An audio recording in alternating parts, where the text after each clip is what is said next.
This is one of the world's most eco-friendly resorts on the planet. In fact, this beach club in Bali was ranked among the most sustainable venues in the hospitality industry for its green initiatives.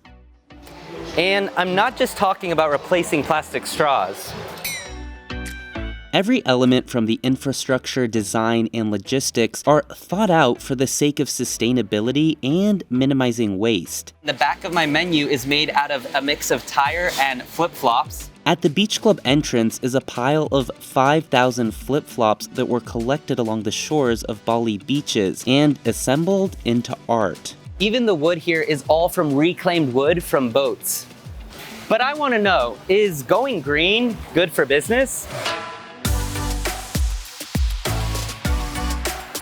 I've arrived at the Potato Head Beach Resort in Bali, Indonesia. The archipelagic nation of more than 17,000 islands is the second biggest polluter of plastic waste in the sea behind China. In 2018, a video of a British diver swimming through a sea of plastic in Bali went viral. Just 1 year earlier, a garbage emergency was declared as swaths of Bali's beaches were covered in trash. While some local politicians have declared bans on single-use plastic, enforcing it has been challenging, but many resorts in Bali are hoping to lead by example. Potato Head Beach Club was awarded the Most Sustainable Bar Award by Asia's 50 Best Bars in 2018. The hospitality industry has been one of the early adopters of sustainability, encouraging guests to reuse towels and recycling its soap bars. Marriott International, the world's largest hotel chain, said it plans to phase out single-use toiletries by the end of 2020. That's the equivalent of about 500 million small bottles of shampoo, conditioner,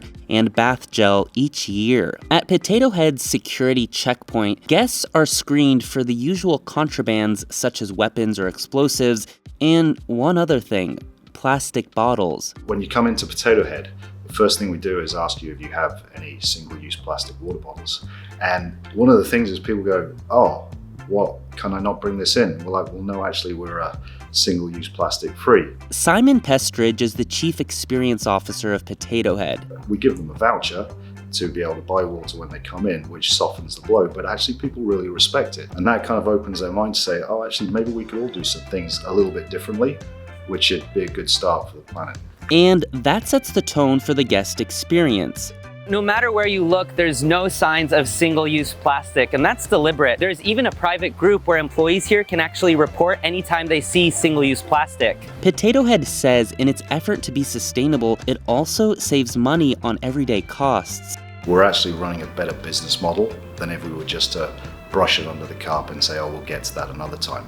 The consumer today demands authenticity and they demand sustainable solutions. So if you're not focused on it, we don't think you'll be in business in a few years. Here, everything from shampoo to sunscreens and insect repellents are sourced from the island, which means they're cutting on their carbon footprint by not importing much. Inside the hotel, you'll find soap dispensers and tissue boxes, which are made from these materials: styrofoam from packaging, bottle caps, limestone, and oyster shells. While Potato Head offers meat on its menus, its new restaurant, Tanaman, is a plant-based Indonesian outlet that hopes to inspire guests to rethink meat consumption and its effect on the environment. At Potato Head, we've now achieved 3% waste to landfill. So out of all the waste we're generating, just 3% of it actually ends up in landfill. Rushi Krishna is the head of the food and beverage for the resort. The way that we get rid of most of our waste is from pigs. Yeah, we're really lucky on the island of Bali to have a lot of pigs. So we partner with pig farms and we give them our food waste, and then that gets fed over to the pigs. Pigs are actually pickier than you might expect. They don't eat a lot of stuff. So coconut husks, banana leaf, lemon peel. Our bar squeezes 20 kilos of lemons a day. Leftover turmeric cuttings are put in this jar, fermented, and then served as part of a drink.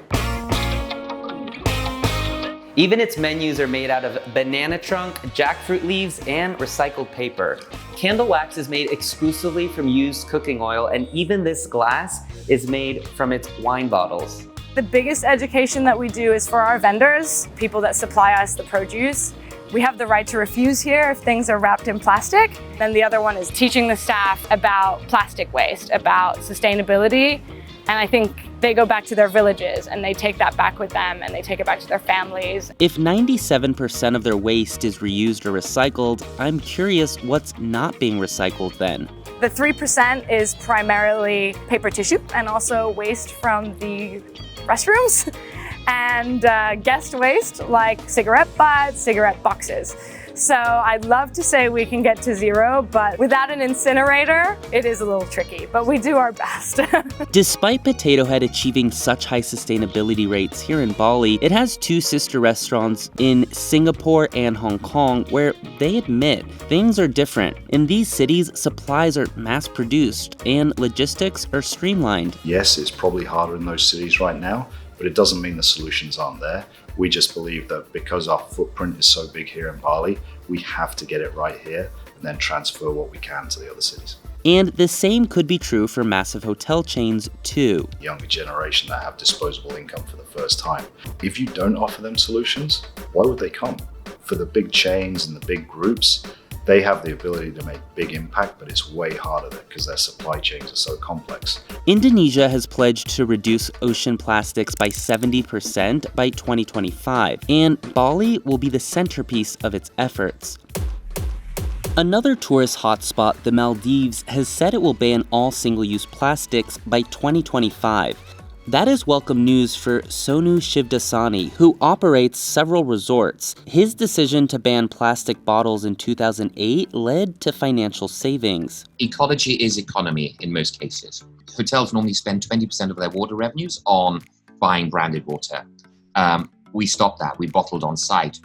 We saved 18% of our water revenues. So instead of spending 20% for that bottle of Evian, it went down to 2%. So there's a financial saving as well as a big ecological benefit. Even the consumed alcohol bottles here aren't thrown out or even recycled in a typical fashion. The resort has an art glass factory on site, and specialized artists from around the world are invited to come and convert waste into art pieces. So we take our old bottle of Chateau Yquem or the Gordon's Gin and turn it into these works of beauty. Sonu claims his resort is one of only a few in the world to charge a mandatory 2% carbon tax to every room bill. That money is then used for carbon offset projects, such as planting trees in Thailand or building windmills in India. Saving in water revenues have been the result of making changes to the way we do business, which has not affected our profitability, which has raised a lot of capital for good causes. Governments can create the context, but companies need to make the change.